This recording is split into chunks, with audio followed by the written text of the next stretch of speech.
Hi everyone, my name is Laarni Calixijan Cruz, and now we will perform a neuromuscular assessment. Today, we will understand that the neurologic examination is an indirect evaluation that assesses the function of the specific body part controlled. So in neuromuscular assessment, there are 5 components. First is the cranial nerves. Second is the sensory function. Third is the motor system.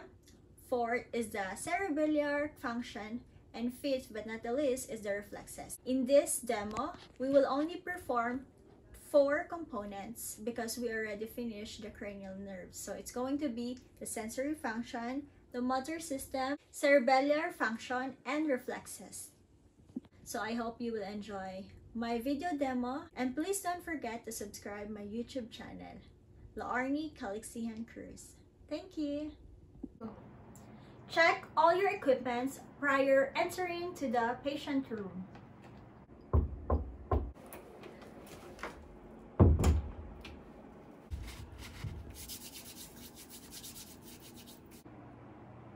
Provide client privacy.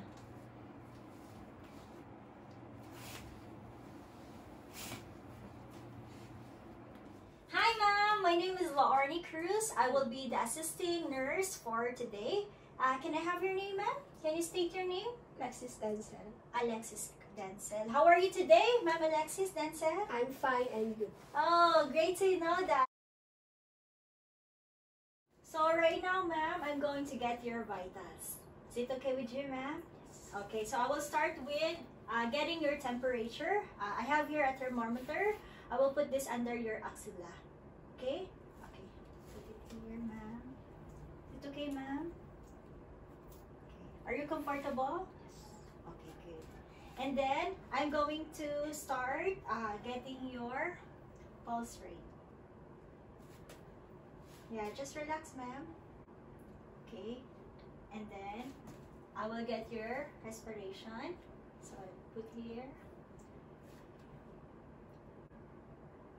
Okay. And now, let's proceed to getting, okay, so 36.7, and that's normal now. Put it here. Now, I'm going to get your blood pressure.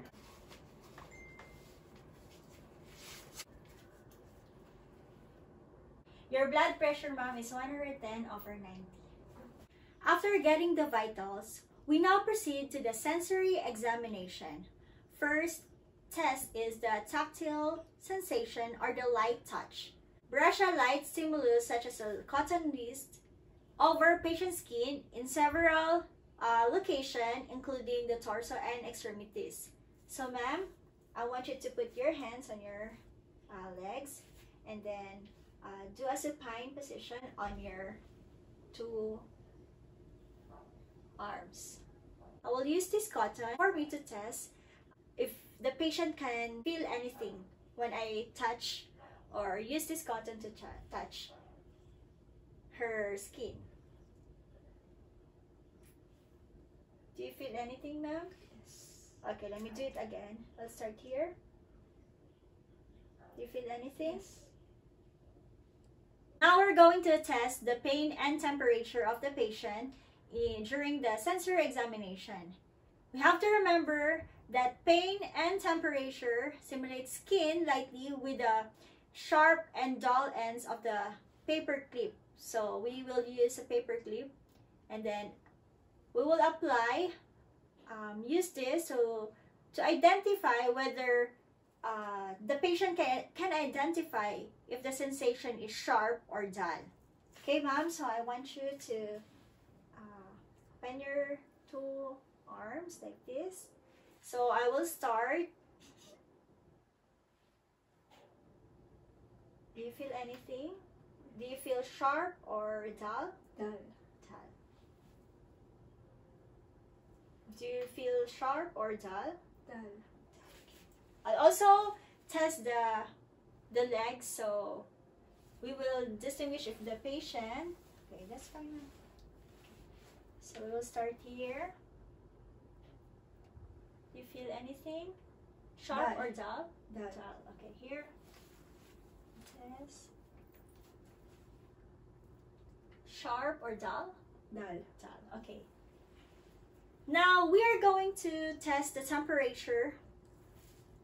So instead of using a test tube, we will use a serum bottle, which almost the same with a test tube in terms of getting a good temperature. The patient will be, if the patient will be able to identify the coldness or hotness of the water inside. Okay, so in this position, ma'am, supine position of your two arms. So I will start, I put a water inside. The patient will identify if it is cold water or hot water inside. Is it cold or hot? Cold. Cold. Is it cold or hot? Cold. Is it cold or hot? Cold. Cold. Is it cold or hot? Cold. Cold. Okay, so the patient were able to identify that the temperature of this small bottle in replacement of the test tube is cold. Now we proceed to the testing of the vibration of the patient. It's the vibration and the proprioception. So by using a tuning fork, assuming this is a tuning fork, I will use this tuning fork over a finger of joint and then over a toe joint. And then I will ask my patient if the vibration, if she started to feel the vibration and if it stopped. Okay, so I will start, ma'am. Start. Stop. Stop. Okay, let me do it again. Again, I will ask my patient if the vibration, if she started to feel the vibration and if it stopped. Okay, let me do it again. Start. Stop. Okay, good. Another one.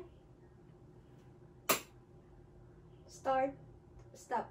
Okay, so the patient were able to identify the vibration on her finger joint. Okay, I will start. I would also test on the toe joint. Start. Stop. Okay, one more. Start. Stop. Now we proceed to the left toe joint. Start. Stop. Okay, good. So the patient were able to identify the vibration on her finger joint and then over her toe joint.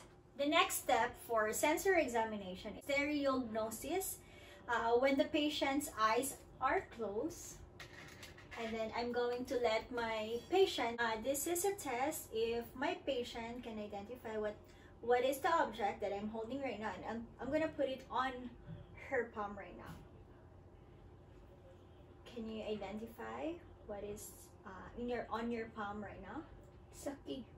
Yes, it's a key. She was able to identify the object, which is a key, in her palm. Last part of the sensory examination is the sensory extinction.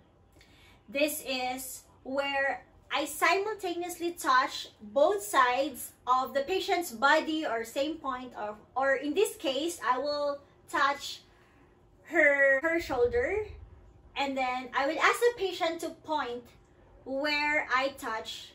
So let's start. So I want you to close your eyes, ma'am. And I'm going to start to touch the patient. And I want you to point using your two fingers where or what part of your body I touch. You can do it, ma'am. Okay, perfect. So the patient was able to identify or point where of the specific part of her body where I touch her. Now we proceed to the motor function. This time, first, I need to inspect the muscles of the body of my patient. Starting from the upper extremities down to the lower extremities. So after inspecting the muscles of my patient, now we proceed to the muscle strength. In order to test the muscle strength, the muscle tone is assessed by asking my patient to completely relax. I'm going to instruct her to move each joint through the full range of flexion and extension. Flexion and extension. So, ma'am, I want you to move your joint, flexion and extension. Flexion, extension, flexion, extension. Okay, can you do it the same again, ma'am? Flexion, extension. So the patient vary in their ability to relax while doing the range of motion. Another thing though I need to test for the muscle strength is for the neck, the trunk, and including the arms. So now let's proceed to the neck. Now I want you to do the neck flexion. Okay. Extension. Okay, very good. So flexion and extension. Can you do it one more time, please? Flexion, extension, hyperextension. Okay, so the patient can move freely her neck. Now we're going to do the lateral flexion of her neck. Let's start with the right. Lateral on your right. That's good. Another one, your left. Okay. One more time, ma'am. On your right. On your left. Okay. So the patient perfectly performed the lateral motion. Now we proceed to the lower extremity. Flexion,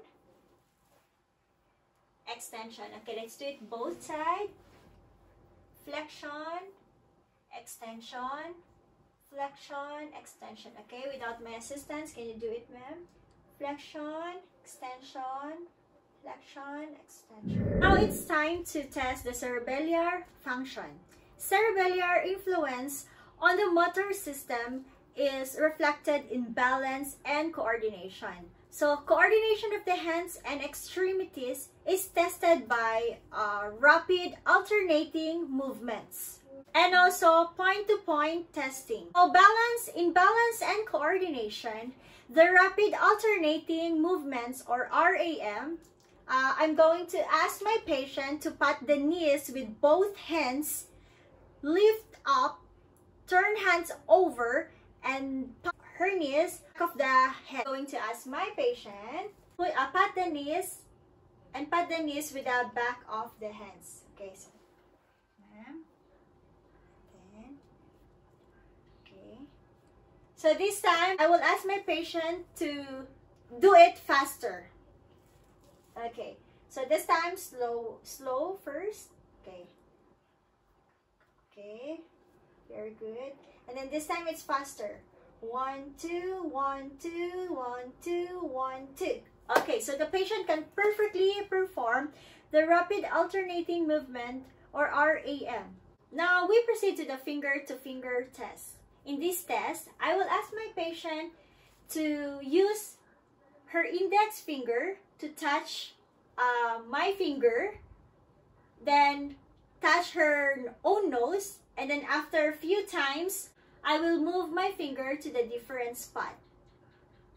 So ma'am, I want you to use your index finger and then touch my finger.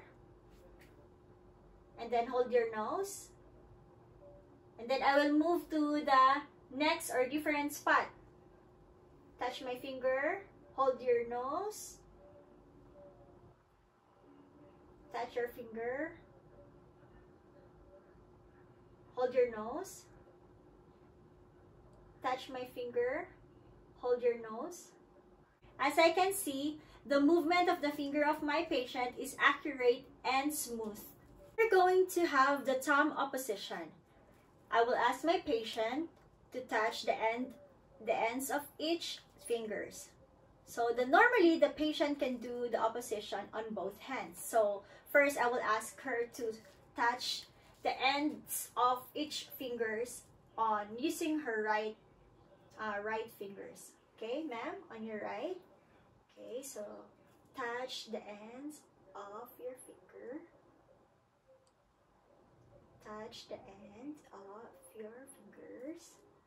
And then let's do it on the other side, on your left. Touch the end of your fingers. And then let's do both. Touch the end of your finger. Okay, so the patient can normally perform the test. Now we proceed to the finger to nose test.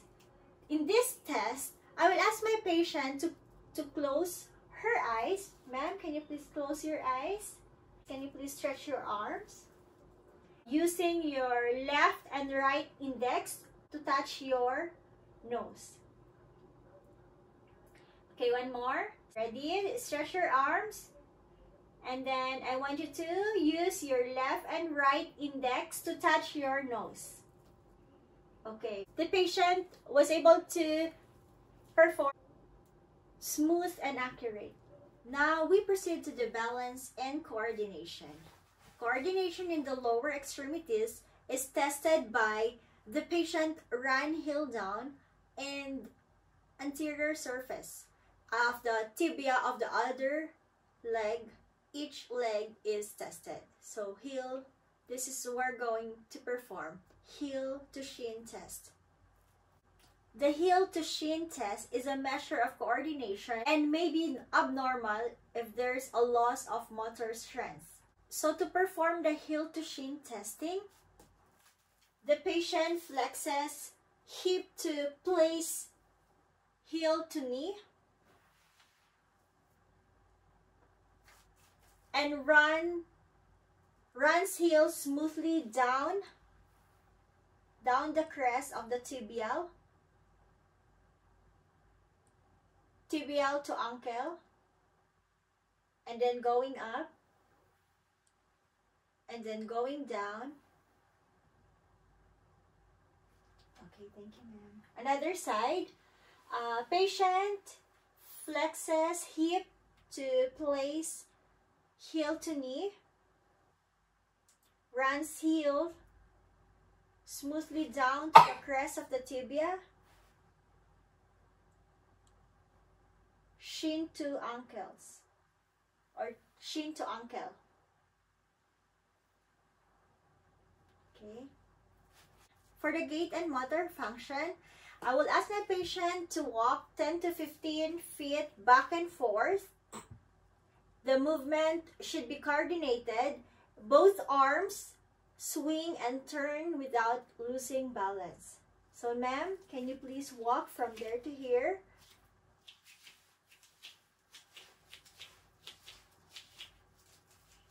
So I will observe properly the movement that should be coordinated. Both arms swing and turn without losing balance. Okay, great. This time, we are going to have the Romberg test. This is a kind of screening test for balance and while allowing the patient to stand with the feet together and arms at the side. First with eyes open and eyes closed for 20 to 30 seconds. So I will assure, ma'am, you don't have to worry because if there's any imbalanced movement, I'm here to support you. Okay, so I want to assure you that. So again, with the eyes closed for 20 to 30 seconds, allow the patient to stand with feet together.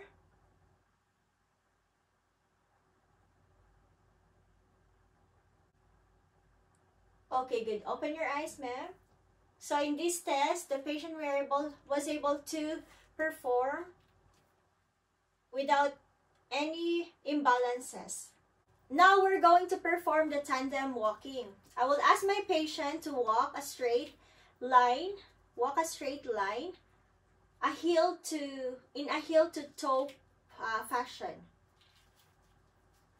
Okay. This decreases the base of support and will accentuate any problem with coordination. So as I can see, my patient can normally walk straight and stay balanced. Thank you, ma'am. This time, my patient will perform the hopping in place, alternating knee bends. Some individuals cannot hop owing to aging or obesity. So this time, I will ask my patient to perform this kind of test. So hopping in place, alternating knee bends. Now we're going to examine the reflexes. Motor reflex are involuntary contraction of muscles or muscles groups in response to the abrupt stretching near the site of the muscle insertion. A reflex hammer is used to elicit a deep tendon reflex. The tendon is struck briskly and the response is compared with the opposite side of the body, the right and the left. The response should be equal. For the bicep reflex, is elicited by striking the bicep tendon of the flexed elbow.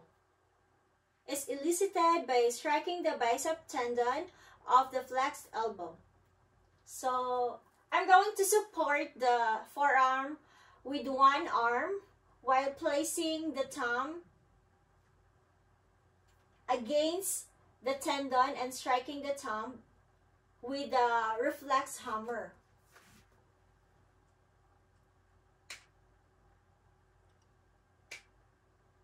Okay.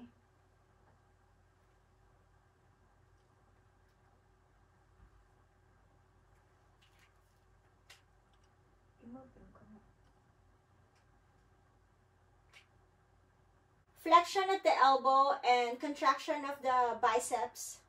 For the tricep reflex, ask the arm of the patient to flex 90 degrees and position in front of the chest.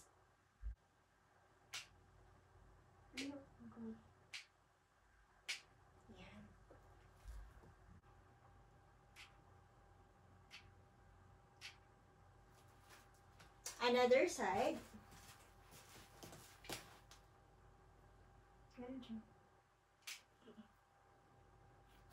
One more.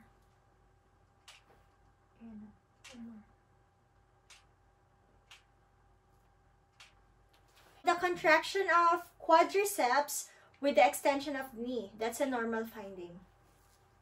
Another test for the reflex is the ankle reflex. Foot is dorsiflex at the ankle and the hammer strikes the stretch Achilles tendon.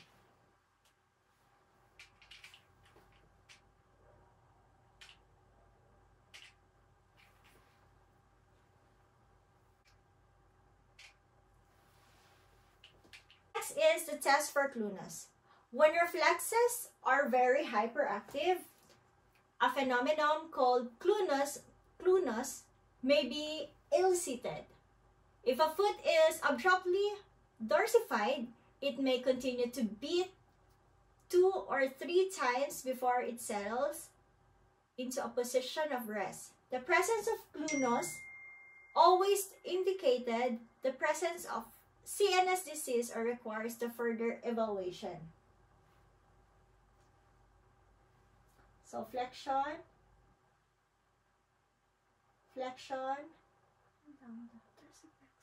dorsiflex. Tapos, ano yung sabi?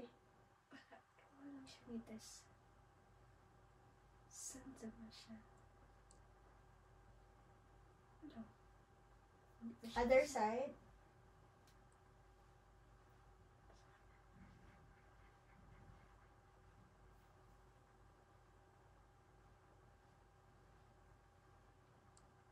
Next, we will have the abdominal flex. Now we're going to have the abdominal reflex. So by using this object, I will stroke patient's abdomen, the diagonal from upper and lower quadrants towards the umbilicus.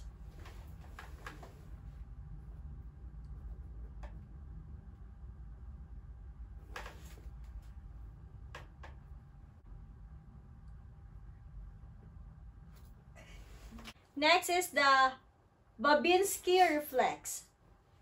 So stroke sole patient's foot in an arc from lateral heel to medial ball.